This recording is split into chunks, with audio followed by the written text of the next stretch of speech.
www.mediamosaic.com.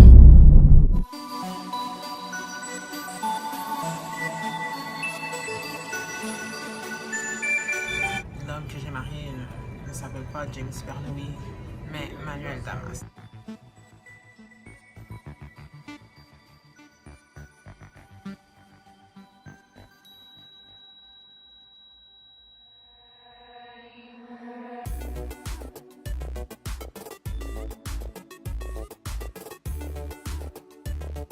Je suis née le 22 juin 1980 ici à Montréal.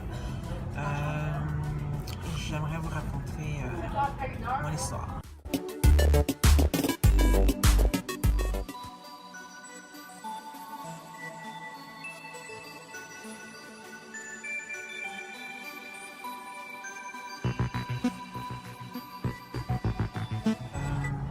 J'ai rencontré un homme en Haïti en 2006. Un petit peu de quelques mois plus tard, je suis tombée folle amoureuse de lui. Ça a été le coup de foudre. En 2007, on s'est mariés. Puis en 2007, on s'est mariés. Puis quelques mois plus tard, j'ai eu des jumeaux.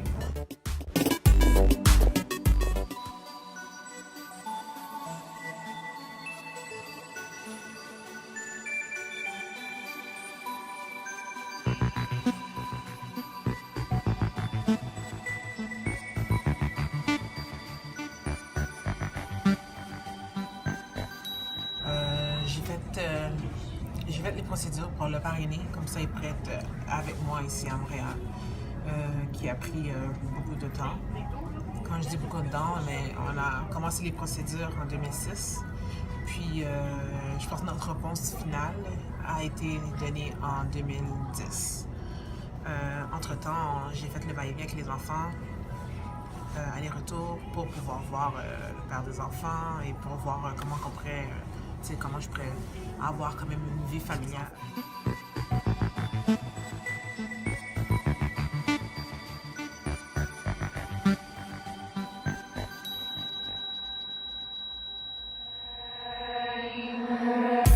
On me demandait beaucoup de documents à ce moment-là que lui, il n'avait pas. Alors, il me disait qu'il n'y avait pas les documents, puis ça va prendre un petit peu plus de temps pour les avoir.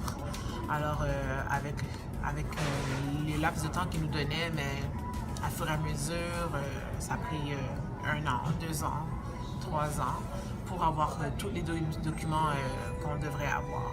Et puis pour vous faire dire à la fin, en 2010, que...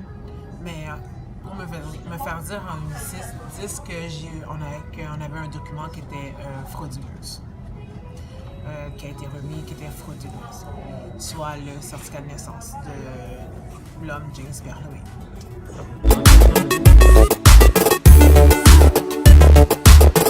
J'ai juste allé avec ce qu'il m'avait dit. Ok. Vous savez que vous êtes marié à une personne qui s'appelle comment? Qui s'appelle James Bernoulli. Et pourtant, il n'y a personne en Haïti qui a ce nom-là. Non. Oui, ça veut dire que vous êtes marié avec la mauvaise personne. Ouais. Et entre-temps, c'est à la fin du processus que vous le saviez. Étiez-vous au courant ou bien aviez-vous des soupçons? Non, au contraire, je pense que pour tous les de 2006 à 2011, j'ai vraiment pas eu aucun soupçon. Pour moi, c'était tout ce qu'il disait, c'était la vérité. C'est l'homme de ma vie, c'est le père de mes enfants. Pour moi, je ne me connais pas autant en Haïti, alors tout ce que lui il me dit, c'est ça que je prends.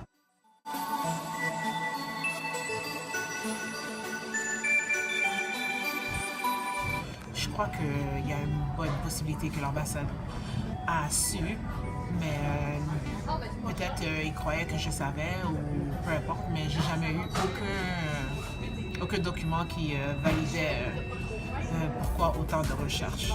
Ok. Et à ce moment-là, vous saviez aussi, vous venez d'avoir des informations. Est-ce que ça provenait du monsieur en question qui vous disait qu'il était déporté? C'est quand est-ce que vous aviez su ça? Non, je pense pas qu'il me l'aurait jamais dit.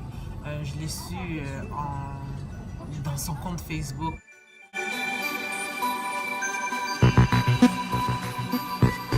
On avait ouvert un compte Facebook à ce moment-là, c'était pour comme envoyer des photos des enfants, puis lui il pourrait voir ses enfants. Puis j'avais ouvert son compte, mais jamais que je vais dans son compte pour voir qu'est-ce qu'il en était. Puis c'est juste un jour, j'étais dans son compte, puis j'ai lu un message qui mentionnait la personne l'appelait par un autre nom. Puis à ce moment-là, je lui ai posé des questions à ce sujet, puis c'est à ce moment-là que j'ai vu que il ne voulait pas me répondre, il me disait que oh non, c'est un surnom que j'avais, mais pour de vrai, c'était son vrai nom, on l'appelait par son vrai nom, puis moi, il me mentionnait que c'était un surnom qu'on lui donnait quand il était petit. Et quand vous saviez qu'il n'était pas le vrai, à ce moment-là, qu'est-ce que vous l'aviez pardonné? Vous pensez que la relation allait continuer? C'était quoi votre choix? Non, j'étais comme super déçue, j'étais comme dans le... Pour moi, j'étais juste confuse, là. J'étais comme, hein, pourquoi tu m'as... Tu sais, c'est comme parce qu'avant qu'il arrive à dire la vérité, c'était comme des questions, des milliers de questions, puis je relisais souvent le message pour être sûre de qu'est-ce que j'avais vu, puis valider qu'est-ce qu'il me disait, ainsi de suite. Puis je pense que quand il me l'a finalement avoué, c'était comme... Pour moi, c'était comme... Pourquoi tu m'as jamais dit ça avant? Pourquoi c'est maintenant que tu me dis ça? Ça fait 5 ans, là. C'est comme si tu comptais avoir des mensonges, mais tu sais, c'est comme... Comment j'aurais pu... tu sais, moi, j'aurais jamais été devant si je savais que... Ben, si je savais que tout était un mensonge. C'est comme si j'ai rencontré quelqu'un qui n'est pas, puis j'ai aimé quelqu'un qui n'existe pas, tu sais. La vérité sort, puis ben, je suis juste confuse, puis mélangée, déçue, puis... Et quand il vous avoue, à ce moment-là, vous décidez de continuer la relation ou bien vous dites que bon, ça va être un stop? Non, à ce moment-là... Parce que vous dites que vous étiez folle de lui. Oui, mais en ce moment-là, je pensais à les enfants, je disais comment on va faire. J'ai fait des voyages, aller en Haïti pour voir comme qu'est-ce qu'il en était. Mais il y avait trop de mensonges. À chaque jour... c'est comme il essayait de se dévoiler, de montrer qui il était vraiment, parce que je posais tellement de questions que juste l'amour que j'avais pour cet homme diminuait, parce que vraiment quelqu'un de aussi loin peut me mentir, puis notre relation était basée sur la confiance. Alors s'il n'y avait plus de confiance, je ne faisais plus confiance, pour moi, il n'y avait plus d'amour.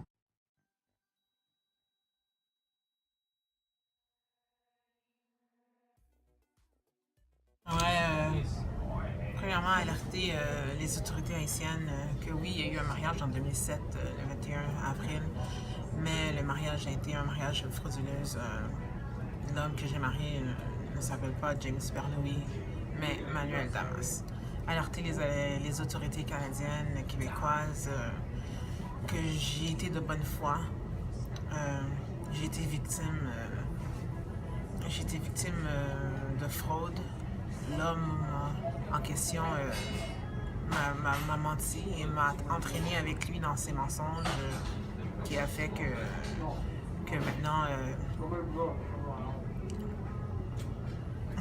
maintenant j'ai coupé les ponts. Il est un faux nom pour me manipuler. Je prends l'initiative d'en parler à haute voix maintenant. Pour déclarer ce mensonge, pour que moi et mes enfants ne puissent pas subir des conséquences par rapport à cet événement, par rapport à ce moment de ma vie qui m'a épuisée émotionnellement, physiquement. Le tout, j'étais vraiment à terre. Puis là, je veux reprendre mes forces pour dire à tout le monde entier que de vraiment faire attention. Que c'est pas tout le monde qui est gentil dans ce monde, puis que même quand on tombe, il y a toujours de l'espoir de remonter, puis de passer à travers cette histoire. Pour mieux comprendre notre univers et une humanité de plus en plus nuancée, toute une équipe de spécialistes de l'information vous offre des vues panoramiques ou microscopiques de ce qui fait l'actualité. Un simple clic, www.mediamosaïque.com.